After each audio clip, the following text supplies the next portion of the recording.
मैं वंदना यादव आप सभी को प्रणाम करती हूँ। अपने YouTube चैनल पर आप सभी का स्वागत करती हूँ। आज मैं एक चुटकुला नाच गीत सुनाऊंगी। पानी भर गइली पानी घटवा हो बिनु गवने का। पानी भर गइली पानी घटवा हो बिनु गवने का।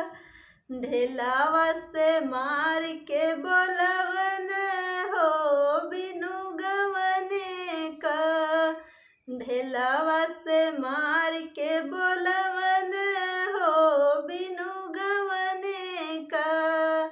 रहरी में डहरी फसवन हो बिनु गवने का।